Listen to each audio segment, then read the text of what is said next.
Hola, niños y niñas, sean bienvenidos a mi canal de YouTube y a nuestras cápsulas históricas.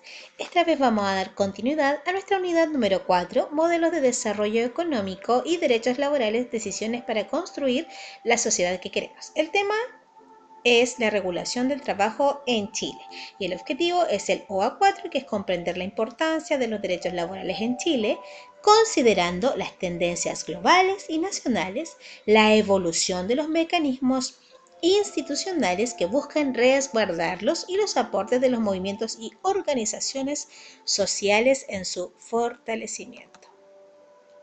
Antes de comenzar, vamos a recordar brevemente nuestra última cápsula y que tiene que ver precisamente con eh, cómo estos derechos laborales, la historia de estos derechos laborales se incorporan a nuestro país. Y lo que ustedes ven es que tanto en Chile como en el resto de Latinoamérica, el capitalismo se inserta, y esto ocurre a nivel mundial. Y ya incluso antes del siglo XIX, tal cual ustedes ven acá, los productos agrícolas fueron los más exportados, manteniéndose las relaciones laborales más bien tradicionales de la hacienda, marcadas por el paternalismo, es decir, el patrón frente a los peones o también los inquilinos. Ahora, el surgimiento de los derechos laborales y su consolidación fueron el resultado de distintos modelos de desarrollo que se fueron implementando en nuestro país.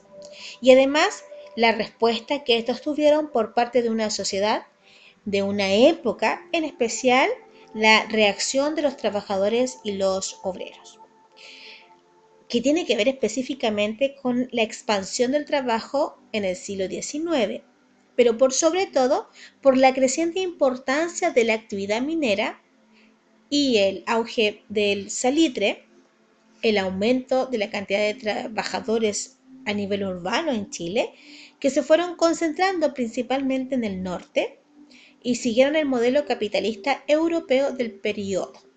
Y estas relaciones laborales entre patrones y trabajadores no contaban con ningún tipo de regulación estatal, lo que llevó, por supuesto, a condiciones laborales que ponían siempre en riesgo la vida y la salud de los trabajadores y también de sus familias. Esta precariedad continuó durante gran parte del siglo XIX y la primera mitad del siglo XX, e incluso hoy día hablamos de trabajos muy precarios, a pesar de que tenemos eh, un código de trabajo que más adelante vamos a revisar. Ahora, ¿cómo se organizaron los obreros? Bueno, lo primero que hicieron fue a través de las mutuales y las sociedades de socorro mutuo. Y nos vamos a referir un poquitito al siglo XX, porque nuestro país se impacta con la aprobación de las primeras leyes sociales y el Código de Trabajo. Y tenemos, por ejemplo, la FOCH, que fue la Federación Obrera de Chile, que comienza como una agrupación obrera mutualista, por ejemplo, la de los ferrocarriles. A mediados de 1910 se fueron integrando trabajadores, como les decía anteriormente, que eran del salitre.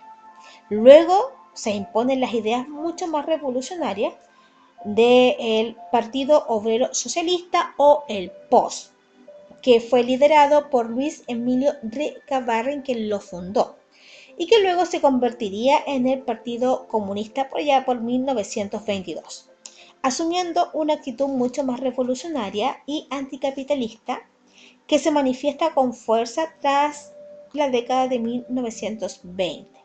Entre 1925 y 1931 se promulgaron las leyes sociales y el Código del Trabajo, y es a partir de entonces cuando los sindicatos y sus federaciones discutían sobre la nueva legislación, someterse a sus reglas o continuar con el discurso y acción revolucionaria que tenían previamente.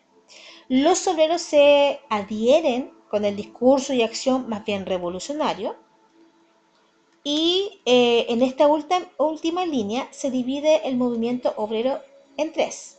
Lo que ustedes ven acá: la FOCH, Federación Obrera de Chile, que estaba ligada al Partido Comunista, la CGT, que era la Confederación Nacional de Trabajadores, que era más bien de inspiración anarquista, la CNS, que era una Confederación Nacional de Sindicatos y era más bien socialista. Lo que ustedes ven en la siguiente diapositiva es que la regulación laboral en nuestro país tiene una historia y es que en la actualidad gran parte de los países cuentan con códigos de trabajo que reconocen los derechos laborales fundamentales. Y ahí tienen, por ejemplo, entre 1906 y 1917 se dictan un conjunto de leyes que atendían algunas de esas demandas centrales que tenían los trabajadores organizados de nuestro país.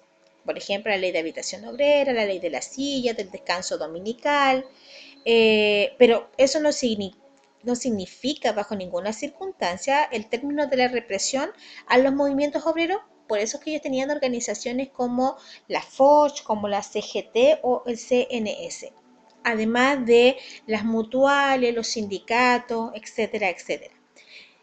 Ahora, a partir de los 20, yo les contaba que surge un proyecto para ya dictar una legislación laboral mucho más completa y que se transforma en un código del trabajo que se aprobó por allá por 1931 bajo el gobierno de Carlos Ibáñez del Campo, que era un militar de clase media.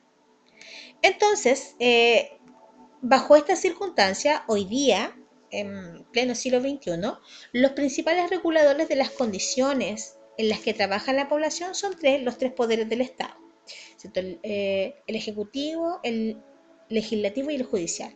Para ello se debe legislar y hacer cumplir esas leyes que reglamentan el empleo, como por ejemplo el máximo de horas de trabajo diario, semanal, el valor del salario mínimo o también las condiciones particulares de los distintos trabajos. Esta regulación es parte integral de todo Estado democrático y es el resultado de largos procesos de negociación en tres actores principales: trabajadores, empleadores y el Estado.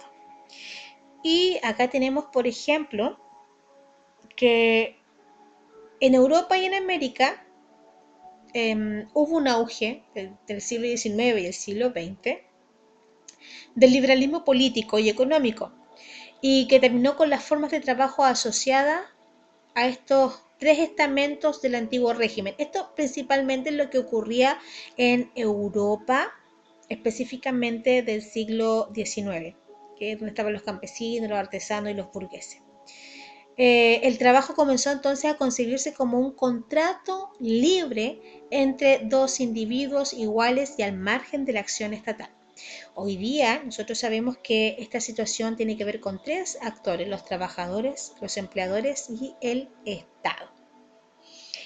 Entendiendo que el trabajo es fundamental y que mueve a todo el grupo humano desde sus orígenes hasta hoy.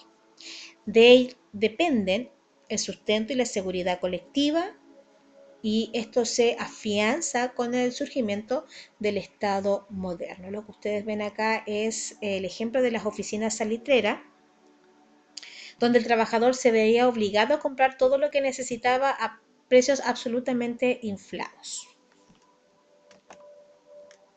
La legislación laboral en nuestro país: existe una abundante legislación que regula esos derechos laborales, y esto parte con el Código de Trabajo de 1931, que se ha perfeccionado. Es una ley fundamental que regula estas relaciones, aunque no rige las relaciones laborales entre las partícipas del Estado, ya que ellas regulan o están reguladas internamente, y es el caso especial de las Fuerzas Armadas, los empleados portuarios y los docentes. Ahora, el Código Laboral chileno, y específicamente el Código del Trabajo, especifica y determina los derechos y obligaciones de trabajadores y los empleados, y establece también las condiciones de seguridad social en que se va a desarrollar dicho empleo. Y eso se hace a través de un contrato de trabajo que vamos a desarrollar en un ratito más.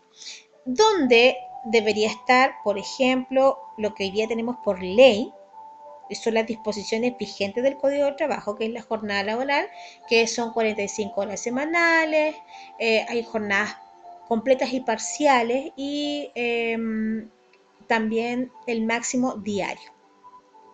El pago de una remuneración que se basa en el ingreso mínimo mensual por una jornada laboral y es fijado por ley en el Congreso sobre la base de la propuesta del gobierno y dura un año. Y para los trabajadores de 18 años y menores y mayores de 65 se fija un ingreso mínimo mensual distinto al monto de los trabajadores entre 18 y 65 en jornadas parciales.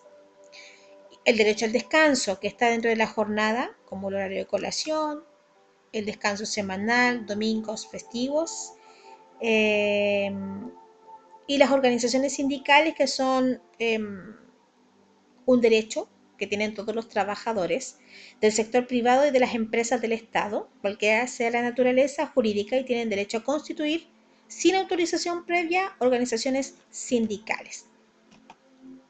Ahora, ¿qué sucede con los derechos de aquellas personas contratadas a honorarios? Bueno, los trabajadores no sujetos al Código de Trabajo, se aprueba una ley en el 2019 donde estos trabajadores, que son aproximadamente el 28% de la fuerza laboral, deben o prestan este tipo de servicio, no se rigen por el Código de Trabajo, de manera que no les asiste ninguno de los derechos que la normativa anteriormente hablada establece, como por ejemplo el derecho al feriado anual, la indemnización por años de servicio, el descanso por días festivos, etc.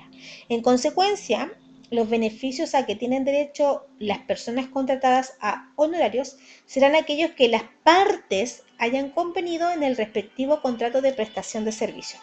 Por lo tanto, para los trabajadores independientes y aquellos a honorarios, al firmar este contrato de prestación de servicio, deben distinguir una relación de servicios temporales sin vínculos de dependencia. Y es lo que nosotros tenemos acá. Esta ley implica que ellos mismos deben pagar sus propias cotizaciones, a diferencia de los trabajadores dependientes. Y acá está la noticia que ustedes también pueden encontrar en su texto, y que les daré en Classroom la página. Entonces, el contrato de trabajo establece que es un documento que establece deberes y derechos. Se debe firmar en un plazo no mayor a 15 días, una vez incorporado el trabajador, o 5 días si se trata de contratos por obra. Y cada una de las partes, tanto el empleador como el trabajador, debe quedar con una copia del documento firmado. Además, según el artículo número 10, debe establecer el lugar, la fecha del contrato, la individualización de las partes, la determinación de la naturaleza de los servicios, el lugar, la ciudad en que hayan de prestarse, y puede señalar 2 o más funciones específicas, sean alternativas o complementarias. Además, este mismo artículo, el 10, debe contar por lo menos el monto, forma y periodo de pago de esa remuneración, la duración y distribución de las horas de trabajo, que ya vimos anteriormente cuánto debería durar la jornada, la determinación de la naturaleza de esos servicios, lo que decíamos recién, el lugar y cómo ha de prestarse ese servicio, el plazo, más todo lo que se acordare entre las partes, además de los beneficios adicionales que se suministrarán si es que es el caso. Bien, niños, los dejo hasta acá. Ahora los invito a trabajar en YouTube y en Google Classroom. Nos vemos, niños. Chao.